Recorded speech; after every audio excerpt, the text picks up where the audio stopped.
Oh boy, have I been pushing myself the last couple of hours. I see those Stanley straw toppers and I was like, man, I'd really love to get one of those, but I'm not buying one myself. But what if I could make one? Well, that's what this video is all about, is making your own straw toppers using Tinkercad. If you want to see how my first one came out, here it is.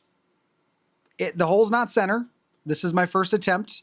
I've got it on both sides. This side's not as clean as I'd like it to be, but for a first try, this is not bad. Because at the end of the day, it does exactly what I needed to do. And I would say that's a success. And you're probably wondering how I did it. So let's do it together. But as always, let's go over some rules. Number one, I never do a two-parter. That means this video is going to be a little bit longer. And if you can't watch the entire thing now, bookmark it for later. But if you're ready to learn right now, let's do it. Now, if you watch my last video when it comes to making keychains, this one's going to be very similar. But without further ado, let's jump into it. So since I live in Michigan and I already did the Red Wings, now let's do the Lions. But I don't want to just do the Lions logo or the name. I kind of want to do the word grit. If you're not familiar with what I'm talking about this and all of that. Like the word grit, it's in our blood apparently. So it's pretty simple. You're gonna go ahead and do an image search for whatever you want to turn into a topper, and you're going to screen grab that. Now it's possible I lost some of you on the screen grab part. You could do it on your iPhone or your Android, just do a screenshot, whatever it is. Email it to yourself on your computer, however you're gonna do it. On an Apple, Shift Command 4, and then you can select by just dragging and dropping over the item you want, and it basically just takes a screenshot. Now we need to turn that image into an SVG file. So we're going to go over to picsvg.com. For my visual folks right there, picsvg.com. From here, you're going to click upload a photo, locate the screenshot and hit upload. And I already made a mistake, so let's correct it together. I had to go back and change up my image. You notice the difference between this image and the last one? So that image has a white background versus the last one that had a black background. When doing the SVG converting, it's easier if it has a white background. So I would recommend anything that you grab has a white background, because then you'll get a cleaner look of the actual art that you're looking for. So download that file now, and then we're going to go over to Tinkercad. Once you're in Tinkercad, go ahead and click Create, and you're going to load up a brand new work plane. Up in the top corner, you're going to go over to Import, and you're going to drag or choose the file you need from the box right here. Now, change it to Artwork first, and then lower the width down here, maybe to 75, just so it's not giant when you bring it into the build plate. Click Import, and there you are. You got it. Similar to the keychain video, the first thing you want to do is select the item and then come over here, and you're going to take the quality all the way to the top. Once you do that, drag grit down to the bottom here, and then you're going to copy and paste. Easiest way to do that, right up here, you're going to click on that little button right there. Now that you have 3 on your plate here, we're going to make the changes to the thickness. This one's going to be a 1/4. This one's going to be 0.18, and then the third one again will be 0.18. Now you're going to take your second and you're going to come back up over here, and you're going to change this to silhouette. And basically silhouette just takes any of these images and it fills in any holes and gaps. And then on the bottom one here, you're going to select that, and over here, instead of being default, you're going to change this to outer line, and then you're going to change this to 0.1. And then it's going to look a lot like that. Now I want you to grab all 3 of these, and then you're going to come up here and you're going to click on the Align tool. And again, this is like my favorite tool of all time. You're going to click on this little center one here, and then you're going to click on the center one here.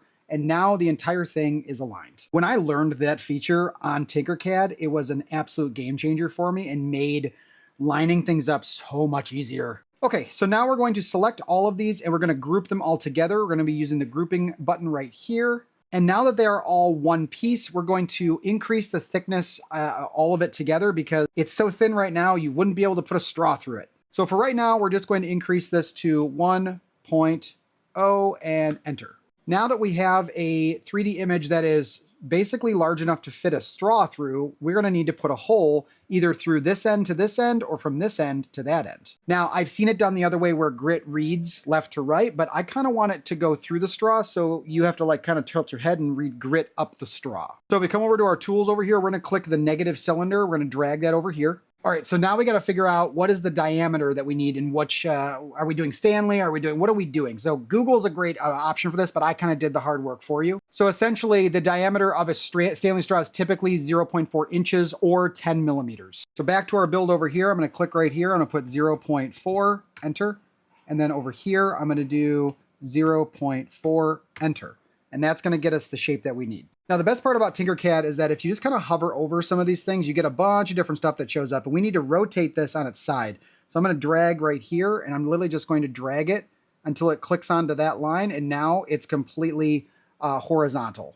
But we do need it to be longer because we need it to go from here to here, and right now it's only in the center. So I'm going to click right down here, and I'm just going to change this to 4 and hit enter. Now I can use my mouse and I can just kind of drag and drop where I think I need it, but we're going to move this around with our cursor so we can actually see where it's being put into the object. And just like that, I feel like I have it in a good spot. I like where it's coming out. I like where it's going in, and I think we're good to go. Once you feel comfortable, again, drag a box around all these, selecting them all, and click the group button. And then what it's going to do, it's going to go ahead and cut that shape right out of the middle here in just a second, and there it goes. So now if you move your object around, you can see right through the center of it, and I think that's going to look awesome. Now, we are officially done in Tinkercad. We're going to move over to Bambu Studio so we can paint this sucker, and we're going to walk through that process as well. So click the export button at the top, and then from here, just click STL file. Also, I should probably tell you that Tinkercad loves to name their projects basically randomly, so it's going to come through as a weird name, unless you name it ahead of time. Drag and drop, and there is your project ready to go on your build plate. Now, when it comes to coloring something like this, I want to show you how I do it. I go to my little paint box up in the corner here, and then I'm basically going to choose the black first. Nope, I lied. I'm going to choose the blue first, and then I'm going to choose the height range option, which is this one right there, and I'm going to show you why. And then you're going to height range, really don't care, just put it towards the middle at this point. So you kind of have to think like a 3D printer here, and know that like you're going to be printing from top to bottom. So if you're going to do color changes, the best way to do this is to try to color it the entire layer at a time, and this will save on your actual print time. So I'm going to do grit in blue, and I'm going to leave the rest as black. And you can see just like that, now the top is blue and the bottom is black, and I am very happy with how that looks. Now this topper is going to take approximately 1 hour and 55 minutes total, and going to use about 50 cents worth of filament. Now I will tell you that Bambu warned me that there's some floating pieces, and I believe that's just because of the circle. I am not going to put anything in there because this machine can handle cylindrical like holes and things very well, so I'm very confident that it's going to survive. To the printer! Now just a reminder, I do not do part 2, so I am going to put this on the printer right now, and I'm going to be back in about 1 hour and 50 minutes, and I'm going to show you what the results look like. So stay tuned. It's done, people! And I gotta tell you, I think I went just a tiny bit too big, but I'm still excited for the outcome. And now for the reveal, here is the grit straw topper, that's the word I'm looking for, that I created from a 2D image, and it turned out, actually, I feel like it turned out really great. Now, grit is only on one side of this, so that's not the end of the world. Now, the only thing you have to decide is, do you put it this way, or do you put it this way? You decide. Well, this was a long video, but I hope you got something from it, because I know I did. What I learned was this is not a perfect science, people, but the possibilities are endless. Put your creativity caps on and go to work.